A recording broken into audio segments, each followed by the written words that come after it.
Kami akan menjelaskan tentang kerangka teoritis dan kerangka konsep. Nah, kerangka teoritis dan kerangka konsep ini dibutuhkan dalam karya tulis ilmiah, baik itu berupa skripsi maupun tesis. Nah, ini adalah outline atau garis besar yang akan saya jelaskan ke teman-teman, yaitu kerangka teoritis dan kerangka konsep. Nah, yang pertama, saya akan menjelaskan tentang kerangka teori. Kerangka teori atau kerangka teoritis merupakan visualisasi hubungan antara berbagai variabel untuk menjelaskan sebuah fenomena. Nah, jadi dalam kerangka teori ini berisi gambar atau visualisasi keterkaitan atau hubungan antara berbagai variabel yang nantinya akan diteliti oleh peneliti. Nah, berikutnya kerangka teori pada dasarnya adalah garis besar atau ringkasan dari berbagai konsep, teori, dan literatur yang digunakan oleh peneliti. Jadi, dalam membuat kerangka teori tidak hanya dari satu sumber atau satu konsep saja, namun bisa dari berbagai konsep, teori, dan literatur yang diringkaskan yang nantinya akan digunakan oleh peneliti. Nah, kerangka teoritis atau paradigma adalah uraian yang akan menegaskan tentang teori apa yang dijadikan landasan yang akan digunakan untuk menjelaskan fenomena yang diteliti. Di sini, sumber pembuatan kerangka teori adalah dari paparan satu atau lebih teori yang terdapat pada tinjauan pustaka. Jadi, nanti sebaiknya dalam menyusun karya tulis ilmiah, karya teorinya, teori yang digunakan dijelaskan terlebih dahulu di tinjauan pustaka. Pemilihan teori dapat digunakan salah satu teori atau modifikasi dari berbagai teori, selama yang dipilih relevan dengan keseluruhan substansi penelitian yang akan dilakukan. Nah, di sini penentuan kerangka teori harus sesuai dengan topik atau permasalahan penelitian dan tujuan dari penelitian. Tidak terdapat perbedaan yang khusus untuk menyusun kerangka teori pada penelitian kualitatif maupun kuantitatif. Keduanya menggunakan pedoman dan aturan yang sama. Jadi, teori-teori yang tadi itu yang relevan dengan penelitian kita. Dan kerangka teori juga harus sesuai dengan tujuan dari penelitian. Yang membedakan nantinya hanya di metode penelitiannya. Tapi kerangka teorinya untuk penelitian kualitatif dan kuantitatif ini tetap sama. Jadi, di sini kerangka teori yang baik akan menjelaskan secara teoritis pertautan antar variabel yang akan diteliti. Jadi, keterkaitan antara satu variabel dengan variabel lainnya terangkum di dalam kerangka teori, jadi mampu divisualisasikan dalam kerangka teori. Itulah ciri dari kerangka teori yang baik. Seorang peneliti harus menguasai teori-teori ilmiah sebagai dasar dalam menyusun kerangka teori yang menghasilkan hipotesis. Jadi, kerangka teori ini tidak asal mengisi. Seorang peneliti harus menguasai dulu teori ilmiahnya. Nah, ini adalah prosedur penyusunan kerangka teori. Jadi, yang pertama, melakukan kajian pustaka. Jadi, mengumpulkan teori-teori yang kita duga sesuai dengan penelitian kita.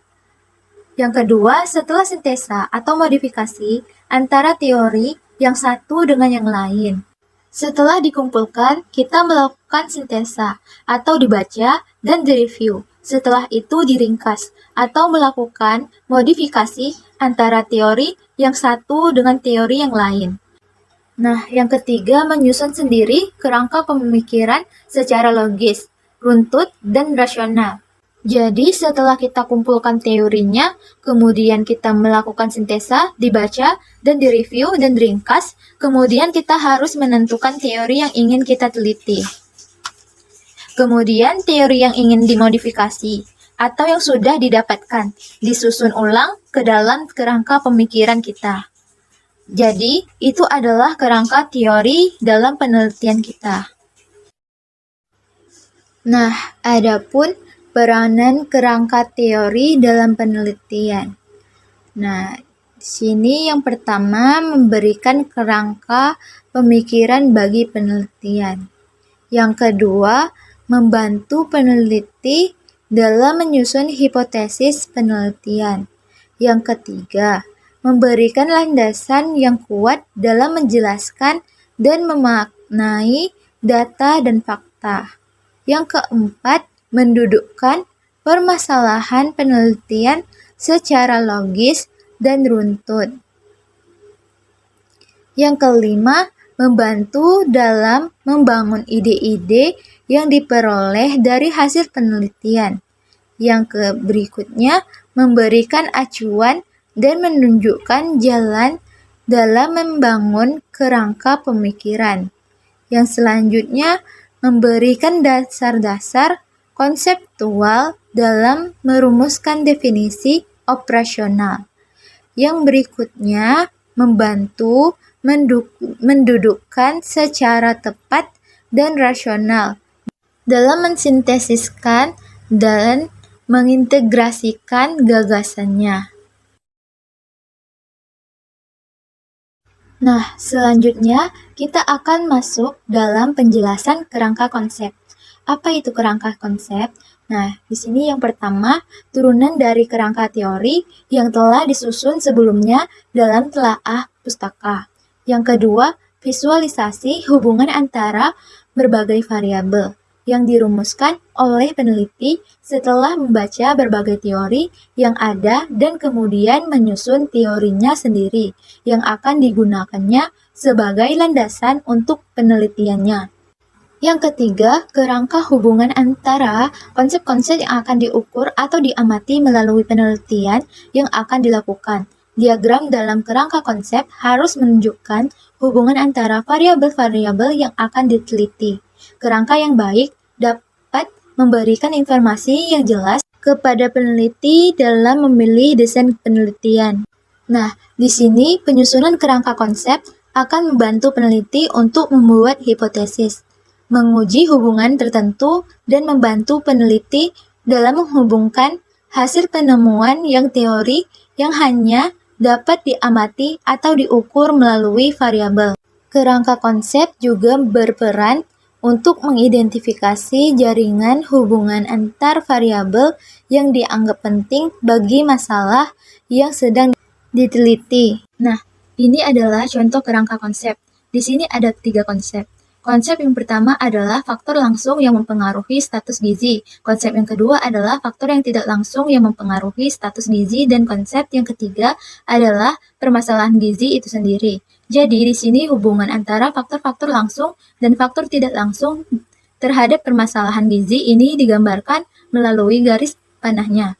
Nah, kerangka konsep ini lebih ringkas dibandingkan dengan kerangka teoritis itu sendiri. Jadi dalam pembuatan kerangka teori dan kerangka konsep ini, kerangka teori yang lebih dahulu harus disusun, kemudian setelah kerangka teori selesai disusun barulah peneliti membuat yang namanya kerangka konsep. Jadi sumbernya dari kerangka teori itu sendiri. Jadi bukan terbalik, kerangka teori dulu yang harus disusun mengumpulkan teori yang relevan ataupun yang sesuai dengan penelitian kita.